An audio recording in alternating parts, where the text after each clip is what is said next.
Aujourd'hui, j'ai une actualité brûlante à te partager. Dans l'arène internationale du football, le Real de Madrid vient de subir un véritable coup de massue. Jude Bellingham, le dynamique milieu de terrain anglais, vient de se blesser gravement. Suite à une lésion du muscle plantaire de sa jambe droite survenue hier à l'entraînement, Bellingham sera éloigné des terrains durant un mois. Reste avec moi pour plonger dans les détails de cette blessure, la comprendre et explorer toutes ses implications. On décrypte tout, c'est parti. Et oui, donc c'est un coup dur pour le Real de Madrid. Donc on a compris que Jude Bellingham, il va être absent des terrains environ pendant un mois. Et pour cause, c'est une lésion du muscle plantaire. Alors on appelle ça également le muscle plantaire grêle. Le muscle plantaire de sa jambe droite, c'était à l'entraînement hier. Et on a d'ailleurs un communiqué du Real de Madrid concernant Bellingham et qui dit, voilà, suite aux examens réalisés aujourd'hui sur notre joueur Jude Bellingham par les services médicaux du Real de Madrid, il a été diagnostiqué une lésion du muscle plantaire de la jambe droite en attente d'évolution. Donc, une lésion du muscle plantaire de la jambe droite qui a été bien identifiée. Alors, qu'est-ce que nous dit la presse actuellement et le contexte justement? Si on regarde là un petit peu sur Eurosport, effectivement, Jude Bellingham, ça confirme qu'il s'est blessé à la jambe droite lors de l'entraînement. Un mois a priori sans compétition. Évidemment, le contexte pose souci. On dit qu'il a subi un coup. Jude Bellingham n'a pas pu terminer l'entraînement suite à un coup qu'il a subi alors que la séance était sur le point de se conclure. Donc on était en fin d'entraînement. Ça peut être une indication assez intéressante. C'est la fin d'entraînement, c'est là où on a plutôt des fatigues musculaires. C'est là que les blessures musculaires peuvent arriver aussi, ou quelquefois lorsqu'on n'est pas suffisamment échauffé. Mais là, c'était en fin d'entraînement. Et puis effectivement, parle également de la lésion du muscle plantaire de la jambe droite. Ça, c'est un muscle qui donne des interrogations, évidemment. Tout le monde s'interroge sur ce que c'est que ce muscle. Et d'ailleurs, Madrid poste sur X et dit, mais voilà, Jude Bellingham a une lésion musculaire très rare. Tout le monde dans le monde n'a pas ce muscle que Bellingham s'est blessé. Donc, ce n'est pas un muscle que tout le monde a. Donc ça, c'est une première interrogation, effectivement. Et on va bien sûr répondre à tout ça dans cette vidéo. Là, ce qui est dit également, c'est que Jude Bellingham a une blessure rare. Alors, je vais vous expliquer tout ça. 10% de la population n'ont pas ce muscle plantaire. Il a un muscle que tout le monde n'a pas. Qu'est-ce que ce muscle plantaire? Je vous propose d'abord de voir anatomiquement à quoi ce muscle peut ressembler. Et bien, voyez, c'est un muscle qui est là et qui effectivement est un muscle très fin, avec un corps charnu, c'est-à-dire le rouge, l'élément musculaire qui est très haut, et ensuite il est très fin, c'est un tendon, un long tendon, c'est un muscle qui se résume presque quelquefois qu'en un tendon et qui vient donc partir, s'insérer, on voit, de la partie externe, postéro-externe du fémur, et ensuite il vient croiser au mollet, à la jambe, en arrière, pour venir rejoindre le tendon d'Achille et s'insérer au niveau du calcaneus. Donc, première caractéristique, c'est un muscle inconstant, on va en parler. La deuxième chose, c'est qu'il est fait d'un long tendon, à tel point que quelquefois, quand on a besoin chirurgicalement de récupérer un tendon, eh bien, c'est un tendon qu'on récupère à partir de ce muscle. Ça, à partir de ce muscle. Donc, on peut l'utiliser comme réserve en quelque sorte. Et puis, il est situé, on va voir, entre deux groupes musculaires. Alors, qu'est-ce que c'est que ce muscle? Donc, il part comme ça du fémur, il va être situé entre deux groupes musculaires. En profondeur, le muscle solaire. En superficie, le muscle gastrocnémien. C'est ce qu'on appelait les muscles jumeaux. C'est les muscles qui forment le galbe du mollet. Et bien ça, c'est les muscles les plus superficiels qui forment, vous savez, le galbe du mollet. Ensuite,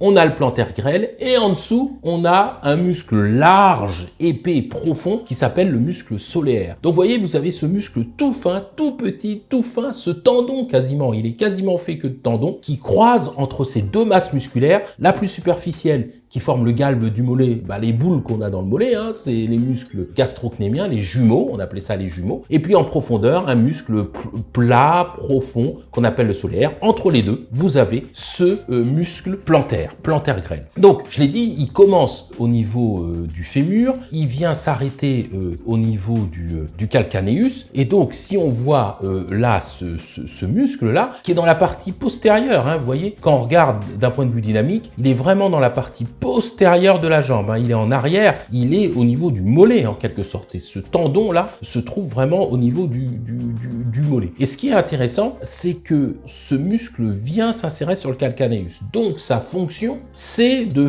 favoriser ce qu'on appelle la flexion plantaire. Donc, de faire une pointe avec le pied. Ça favorise ça. Et il vient rejoindre ce qu'on appelle le tendon d'Achille. Donc, le tendon d'Achille, c'est ce qui vient s'insérer sur le talon, sur le calcaneus, donc sur le talon. Et ce qu'il faut comprendre, c'est que ce muscle-là, il est tout fin. Donc, s'il est tout fin, tout maigrichon, on se doute que c'est un muscle qui n'est pas puissant. Et puis, il est compensé par des muscles plus puissants, les jumeaux, les gastrocnémiens, qui favorisent cette flexion plantaire, et le solaire, qui est en profondeur, qui favorise aussi cette flexion plantaire. Donc, si on doit redire, on a dans cette flexion plantaire 3 gros muscles qui participent à cette flexion plantaire, le gastrocnémien médial latéral, donc le gastrocnémien médial latéral qu'on appelait avant les jumeaux internes et externes, qui forment le galbe du mollet, en profondeur le solaire, ça c'est les 3 muscles qui forment vraiment la force de la flexion plantaire vers la pointe, et puis un muscle tout fin, qui est donc le plantaire grêle, lui qui est là un petit peu pour le spectacle, parce que il n'aide pas vraiment à faire cette flexion plantaire. Donc ça, c'est vraiment un élément qu'il faut retenir dans sa fonction. Il a une fonction très faible dans la flexion plantaire, dans le fait de faire la pointe. Et la pointe, évidemment, c'est ce qui va nous servir à courir, c'est ce qui va nous servir à sauter, c'est ce qui va nous servir à faire des appuis puissants, des changements de direction. C'est parce que on s'appuie sur l'avant-pied et donc on a besoin de ces muscles du mollet pour pouvoir le faire. Évidemment, on peut se poser la question pourquoi certaines personnes n'ont pas ce muscle plantaire. Et c'est vrai, 5 à 10% de la population mondiale n'a pas ce muscle plantaire grêle. C'est vrai, c'est vrai qu'il n'est pas présent chez tous les individus. Il est donc présent chez la grande majorité, 90 à 95% des gens l'ont. Mais il y en a effectivement qui ne l'ont pas. Et en plus, dans ceux qui ont ce muscle plantaire, quelquefois, ce muscle est atypique. C'est-à-dire que là, je vous ai montré une forme où il y avait un corps charnu, mais quelquefois, il se résume quasiment uniquement en un tendon, donc en quelque chose d'extrêmement fait. Ça illustre la diversité de l'anatomie humaine. Et oui, on n'est pas tous faits pareil. On le voit bien dans notre enveloppe extérieure, que tout le monde n'a pas le même aspect, mais à l'intérieur, si on regarde les muscles, les tendons, les os, les ligaments, il y a une variété extrêmement importante. Et donc, il ne faut pas penser que tout le monde est fait pareil à l'extérieur comme à l'intérieur. Il y a des variétés anatomiques, une diversité anatomique extrêmement importante. Quand on n'a pas ce muscle plantaire, c'est pas grave. C'est pas grave parce que, comme je l'ai expliqué, il y a d'autres muscles qui peuvent compenser et qui, en fait, assurent, pour tout dire, l'essentiel de la fonction qui est la flexion plantaire, le fait de pouvoir faire une pointe de pied, de pouvoir accélérer, de pouvoir sauter. En gros, qu'on ait un plantaire ou qu'on n'en ait pas, même histoire, ça ne change rien. C'est exactement la même chose. Alors, bon, il y a toujours des théories un peu d'évolution. On dit que chez nos lointains ancêtres, peut-être que ce muscle plantaire aidait un peu plus à pouvoir se mouvoir dans les arbres, etc. Bon, ça, on n'en est pas tout à fait sûr, mais en tout cas, c'est ce qui est dit. D'un point de vue évolution selon les espèces, selon différentes espèces, il y a d'autres mammifères que l'homme qui ont un plantaire grêle et qui ont un plantaire grêle nettement plus développé. Ça, c'est intéressant à savoir. Par exemple, chez les félins. Les félins, vous savez, les lions, les tigres, les léopards, lions, tigres, léopards, ils ont un plantaire grêle assez puissant. Et ça les aide dans la propulsion, à pouvoir démarrer rapidement, notamment lors de la chasse, à pouvoir faire une flexion plantaire, il sert vraiment à ça, et à pouvoir démarrer rapidement lors de la chasse. Donc le muscle plantaire du lion, du léopard, du tigre, en fait, est très utile et très développé, contrairement à l'être humain. C'est vrai également chez le cheval, même raison, pour pouvoir faire des sauts, évidemment, des mouvements rapides. Chez le cheval, le muscle plantaire est également très développé. Donc, le muscle plantaire il est très développé chez plusieurs mammifères, le cheval, les félins, il est peu développé chez l'être humain parce qu'il y a eu une évolution et parce qu'il est compensé par d'autres muscles, les muscles gastrocnémiens, médial, latéral et le muscle solaire. Donc ça, c'est vraiment ça. Alors une fois qu'on a raconté tout ça, qu'on a dit tout ça, pourquoi est-ce qu'on a une blessure qui est si rare? C'est une blessure qui est relativement rare parce que, comme je l'explique, ce sont les autres muscles qui assurent la puissance et qui ont beaucoup plus de corps charnus. Il faut savoir que généralement, quand on se blesse, c'est entre la limite entre ou le tendon ou un muscle ou une aponévrose et le muscle. C'est ces zones un petit peu de faiblesse-là. Or là, on a quasiment qu'un tendon, donc voilà, qui est peu sollicité, puisque c'est les autres muscles qui assurent la fonction. Donc résultat, il se blesse peu. Mais enfin, néanmoins, il y a des circonstances dans lesquelles ce muscle plantaire peut être lésé. Par exemple, si on va faire des mouvements répétitifs de saut ou des mouvements répétitifs de flexion plantaire. Si on fait ça beaucoup, par exemple, en gymnastique, si on va faire ça au basket, lorsqu'on va courir, au football aussi, bien sûr, quand on va faire des sauts, des têtes, etc. Le fait de faire des flexions plantaires, des sauts répétitifs, ça peut être une situation où on peut se blesser le muscle plantaire. Deuxième situation, c'est si on va faire un démarrage rapide ou un changement de direction soudain. Un démarrage rapide ou un changement de direction soudain, pour la même raison, parce que c'est un muscle qui va être sollicité dans cette situation-là et on peut être emmené évidemment à se blesser aussi. Ça peut arriver qu'on prenne un coup directement, c'est quand même beaucoup plus rare. Donc c'est pour ça que lorsqu'on relit ce qui est dit concernant l'entraînement, que ce soit suite à un coup, ça paraît plutôt étrange. En revanche, ce qui peut arriver, c'est que alors qu'on se blesse, un muscle du mollet, on peut avoir l'impression d'avoir pris un coup. C'est parce que ça donne un petit peu l'impression que c'est comme si on avait pris une décharge électrique ou un coup dans le mollet. Ça existe par exemple typiquement dans une blessure qu'on appelle le tennis leg au tennis, où la personne joue et ensuite, en double évidemment, se fait une lésion du mollet et se retourne méchamment vers son adversaire en disant « mais tu m'as frappé », l'adversaire dit « non, j'ai rien fait » et non, il a rien fait. C'est simplement qu'il y a une déchirure soudaine dans le mollet et cette déchirure donne cette impression d'avoir reçu un coup ou qu'on nous a tiré dessus, qu'on nous a donné un coup de raquette, qu'on nous a donné un coup de pied, etc. Donc probablement, en revanche, qu'il s'est lui-même blessé par un changement de direction, par un saut, par un démarrage rapide, mais ça peut donner cette impression d'avoir reçu un coup. Ça, c'est assez classique en tout cas. Est-ce que ça va être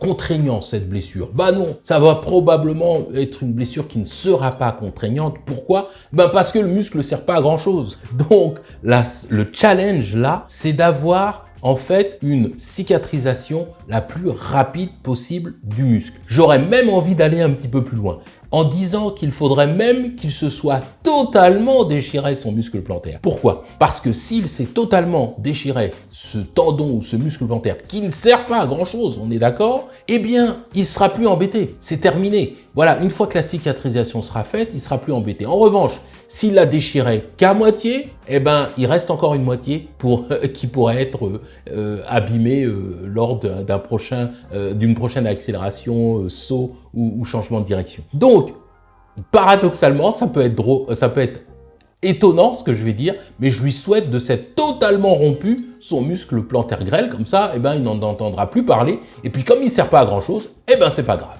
Bon, voilà. Alors, est-ce que la durée d'un mois est raisonnable? Oui, ça me paraît tout à fait correct, ça dépend bien évidemment du degré de la lésion, mais on imagine que à partir du moment où il a arrêté, qu'il a une lésion moins de grade 2, 3 minimum, normalement c'est 4 à 6 semaines, mais 4 à 6 semaines, on imagine ça lorsqu'on va devoir rétablir une fonctionnalité. Or là, le coup de chance, c'est qu'il n'y a pas de fonctionnalité à rétablir parce qu'encore une fois, c'est un muscle qui est largement compensé par les autres muscles du mollet. Donc en fait, le seul intérêt, c'est que il y ait une cicatrisation, qu'il ne fasse plus mal, qu'il ne fasse plus parler de lui et que les autres muscles prennent le relais. Voilà le challenge lorsqu'on a cette lésion du muscle plantaire. De laisser cicatriser, qu'il n'y ait plus de douleur et que les autres muscles reprennent le flambeau, comme ils le font d'ailleurs dans la fonction générale. Donc, je pense qu'un mois, c'est bien. Ça peut même être un petit peu moins, voilà. Le seul risque qu'on peut imaginer, c'est éventuellement des récidives. S'il a une lésion partielle, on peut imaginer que les douleurs reviennent et ça puisse récidiver. S'il a une rupture complète, c'est plutôt une bonne nouvelle parce qu'en fait, il n'entendra plus parler de ce tendon. Et voilà, c'est tout pour cette vidéo. Si la vidéo t'a plu, n'hésite pas à liker et à commenter et pense à t'abonner et à activer la cloche pour recevoir chaque semaine ta dose d'infos sport et santé. Et n'hésite pas également à me rejoindre sur Instagram. Voilà pour aujourd'hui et belle journée à toi!